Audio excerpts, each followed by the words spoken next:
I know what prayer can do. I know what prayer can do. I know what prayer can do. I know what We are prayer ready to can do. receive something I from the know what Lord. prayer can do. I know what prayer can This do. morning, I want to give God thanks and praise for being here and able to do what He asked me to do. This morning, I'm going to just speak about the life of Moses. And Moses' life came out, like Moses' life was complicated in my way, I would say, because first of all, when Moses was born, uh, it was a time when they were actually killing babies.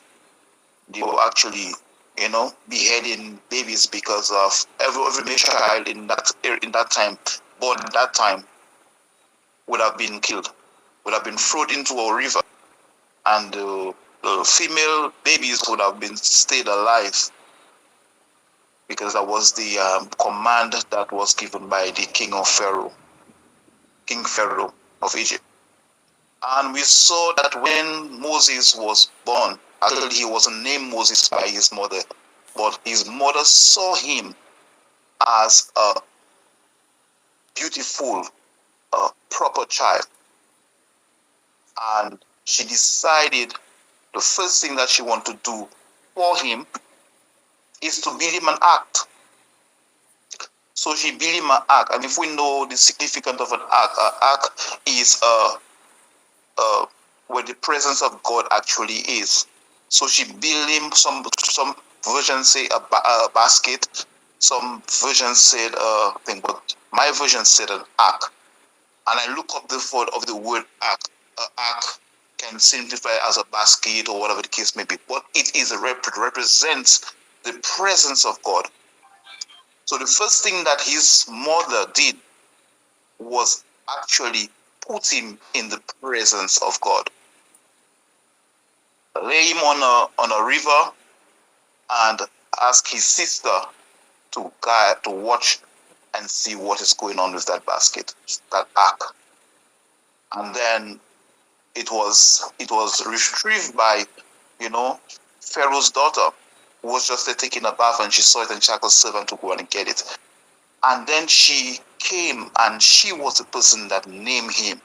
She said that she named him Moses because he was drawn out of the water, was pulled out of the water. And that is what the name Moses means, pulled out of the water. So we really have to, sometimes we do not even know the meaning of our names and what our names being is significant of. Before time, when people were born, their names actually, we hear about people like the names actually were changed because of their ministry, because of their because of their what they were supposed to do. It was changed. Paul was turning to Saul and all these names.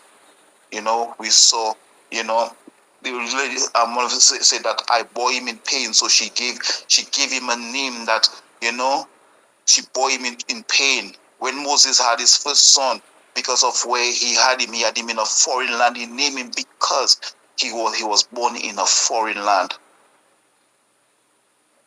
So I don't want to just stop there, but I want to go through. And then Moses actually was raised into the house of Pharaoh. He was raised as a prince in the house of Pharaoh, as a prince. Everybody maybe thought that he was Pharaoh's daughter's son, but no. He raised up in that house as a prince. And sometimes God take us out from being a victim of death and bring us into a place where we can be served as princes, as kings, as royalty.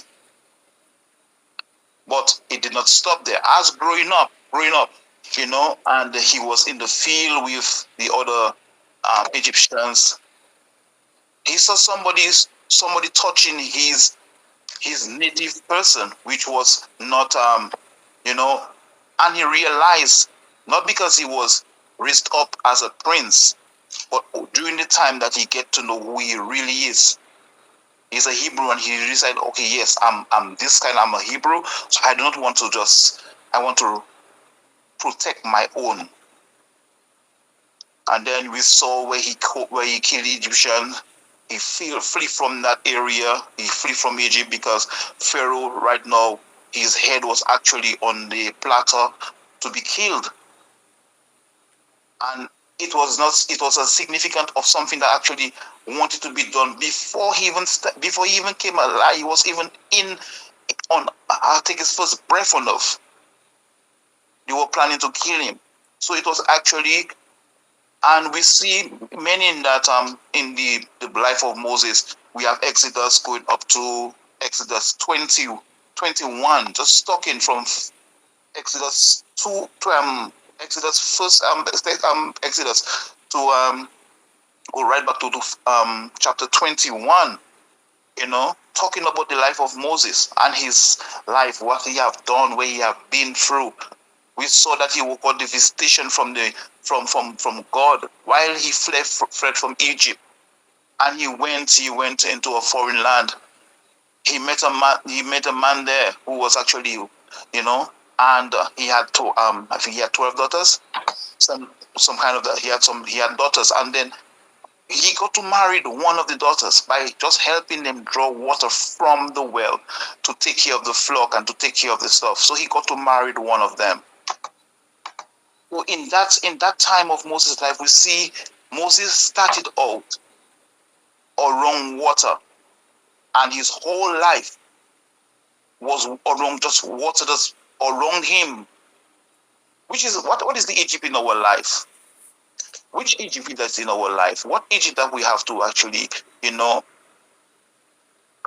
away from? He ran away from Egypt, and he went to a foreign land. He met his wife there. He had his family there. And then God sent him back to that same country, that same land, to judge it. Because after Pharaoh died, then God saw his people actually was being burdened. They were being maltreated. They was not only just being slaves, but they were maltreated. They had no benefits being in Egypt. So God said, I'm going to take you out from there. And he asked Moses to go and tell Pharaoh, I am that I am, send me to take out my people from this land. I am that I am, sent me. And when we watch the meaning of I am that I am, it is just one of the names that God called himself. But it represents the divine presence of God. I am that I am. So he said, I am that I am, sent me. In the burning bush, he was represented in the burning bush. He was represented in every part of Moses' life. Because of what? His mother, Moses' mother, saw him as a proper child. Who are we today? Are we proper children? And if not, but salvation has made us proper in God's sight. He said, all things are past, behold, all things become new. We supposed to be proper children. We're supposed to be doing the things that will give God glory. Moses' life was not a life of always giving God's glory, because we saw all what the things that Moses did, but in spite of, God used Moses because of what? Of his humility, of a humble spirit. He was humble, although he disobeyed God, yes, but he was somebody that God could have speak to, have a conversation with. Can God have a conversation with us today? Can we be that person that God can come and sit down and have a conversation with, to give the things that we need to do, send us to release his children that are in bondage, Are we the ears that are listening to God's voice, that we can go and do the work that He has called us to do? Moses led the children out of Egypt, and even as he was leaving Egypt and going, Pharaoh decided, "No, man, how can I let the presence of God leave Egypt?" The people of God in that area was representing the presence of God in Egypt. While Moses was living in Egypt, he was represented as the presence of God in the house of Pharaoh's house, because his mother saw him as a proper child, and she put him into the presence of God in an act. So we have to understand that God has, if we are named as property, we need to act like proper children. I have, we need to be sanctified as well, sanctified for us, for the master's use. Some of us say, "Oh, we can come to God anyhow." No, we cannot come to God anyhow. Remember when God came now, and Moses went up to get the stone, get the tablet, the 10 commandments. But before Moses came down, a command was made to the people and them that they need to clean themselves, wash their clothes. We cannot just enter in God's presence anyhow. Wash our clothes, clean up ourselves. Some of us say, "Yeah, not your garment, but your heart is what God says." Yes, although all that might be true. But in that thing, God asks them to sanctify themselves. Sanctify ourselves before we go to the presence of God. God is asking for sanctification. God is asking for a people that He can use, He can work with. Not any fighty. God looking for somebody He can work. And He saw that He could work with Moses. So He brought him through all what he had to go through, but yet still was able to use him. Let us make ourselves be used for God.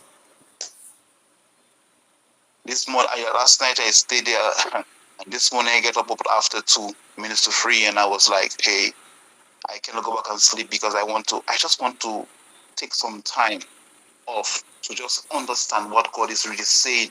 It is plenty God was saying. God was saying so much. God said so much God said so much to Moses. God said so much to Moses. What is God saying to us this morning?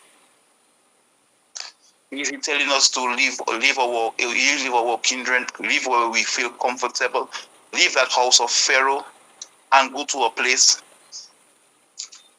where I will show you, will flow with milk and honey?